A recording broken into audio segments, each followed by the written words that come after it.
Hello and welcome to another episode of Double J's List. If you get a chance, please hit the like and subscribe buttons. I would really appreciate that.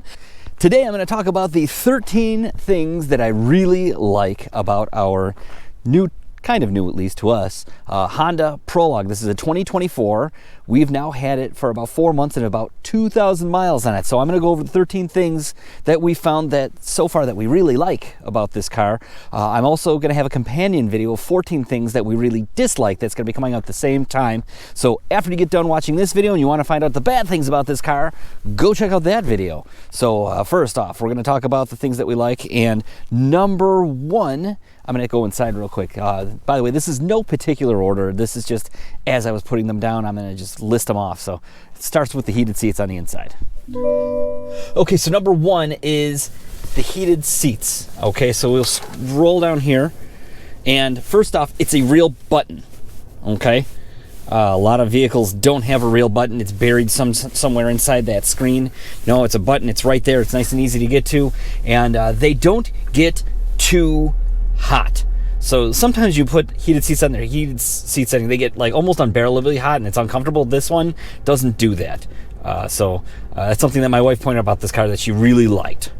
Number two is the amount of space in the front and back seat areas. As you can see, the car is actually quite wide. Talk about how the wide is actually a bad thing on my things I don't like about the vehicle video, but for the inside, excuse the mess from having kids and stuff like that, but it is a really nice and spacious. You got all that leg room. It's kind of hard to see there, but tons of leg room, nice and flat floor because you don't have a drivetrain or exhaust coming up through the floorboard. Tons and tons of room in the seating areas. Number three is this cool little toggle button right here. What this button does is it changes the screen that you look at right behind the steering wheel. So we often leave it on this screen. It kind of shows functions and things like that of the car, and you can change this up and do what you like with it. When you hit the button though, first it takes you to the Google Maps that are based in the infotainment system of the car and the Google operating system of the whole thing. So the car has connected to Google all the time, and this shows the Google map that is also on the infotainment screen. But if you don't want it on the infotainment screen, you want to like keep radio functions or something else up here, you can have the screen right here in front of you, which is a really cool thing. Now it gets even cooler when you hit the button again. Now you'll see it's bringing up another map screen, but it looks different. This is tapping into Apple CarPlay and doing Apple Maps. So if you're using Apple Maps on Apple CarPlay instead of the Google Maps that are built into the car, it'll bring up that navigation on this screen. And then you can press it again. Now it brings up a screen that's showing, it basically is like how the lane keep assist, and if there's a vehicle in front of you, if you're using the cruise control, the adaptive cruise control, it shows you all of that once. Then you hit one more time, and it brings you back to that screen that we started on that shows how we're using power, how much power is left, and that sort of thing. Pretty cool tech. I really like that feature of this car. Number four is this awesome Pacific blue color on this car. The reason I think that this is awesome is this is built in a General Motors plant alongside the Chevy Equinox EV and I believe the Blazer EV. And this is a color that is available on those cars too. It's a tiny bit dirty because we have so much salt on the roads here in Buffalo. But yes, it's one of the best colors, and it's a good color on those cars. In fact, that's the color they use on all the press cars of the Chevy products. And also available on the Honda, even though I think it's got a different name, obviously. But it's made in the same plant, so I'm willing to bet it's the same paint, because why would they change the paint color between the two cars if it's this close? So yes, the color is awesome. Number five is the extra space for cargo in the rear. So take a look back here. Might be a little bit messy. All right, so if you open up this space right here, you already have a decent amount of trunk space, but below there's another little cubby to put, we put our like reusable grocery bags and things like that. And then there's a little spot up there to put even more stuff. So really cool, handy little spot. Number 6 on the list of things that we like about our Honda Prologue is that the range is really good. It's over 280 miles, and so far the mileage indicator, even though we've been driving it in the winter, seems to have been pretty accurate so far. So really good range and really usable range for a car, especially in its price class. Number 7 is this neat little feature down here. Right here in the center console, there's a spot to put your phone, and then it charges. The car's not on right now, so it's not charging, but that is the charging spot. It's a really cool little spot that's made specifically for smartphones to go and charge. Number 8 is that the interior buttons and switchgear all have a very nice, high-quality feel. Nothing feels extraordinarily cheap about anything, how it works.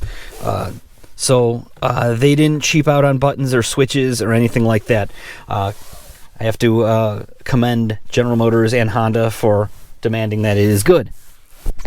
Number 9 is a really great feature that some of our cars haven't had, is the rear doors have buttons for unlocking and locking the doors, not just the front doors like a lot of cars do. So if you have kids and you're trying to load them in the back, you can just hit the button and lock and unlock and not have to reach over to the other door like we had to, like on our old Tiguans and other cars that we've owned.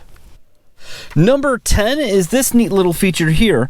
The windshield wiper controls are all on this stalk right here for the turn signal, and instead of being on the other stalk. And if you just lightly touch it, it makes the wipers just go and do one swipe. If you press it just a little bit harder and go to the second detent, it makes the windshield washers go. So that's actually kind of a neat little feature. It's right there at your fingertip. Your hand's usually here when you're driving. You just kind of hit that for either one of those two functions, which are very, very handy. Number 11 is the Android or Google, I don't know how you would say it. It's the operating system for the car. So a lot like, let's say, Tesla or other car companies, the infotainment is developed specifically for the car and to work with the maps. So like you go into the map situation and it tells me if I'm going to work, by the time I get to work, it'll have 54% battery. And if I'm going home, it'll have 53% battery from here, and how long it's going to take. So it incorporates with the car and tells, you can do a long road trip and it tells you where to pull off, where to charge up, how long you need to charge up for, and what the percentage you need to be before you leave. A lot like other car companies, it's just like finally Honda and General Motors that co-developed this are catching up to everybody else as far as how infotainment works. And this one is pretty darn good so far. And while we're on the subject of infotainment, I'm going to go right to number 12, is that Honda still integrates Apple CarPlay and Android Auto. Whereas this car was, as I said before, was developed by GM and Honda and is built in the same plant. The GMs all use the Google interface like this. However, they don't offer Android Auto and Apple CarPlay. There's a bunch of articles and things like that about saying, hey, this stinks. But here we are, and this does have it, and I can say that we use it a lot.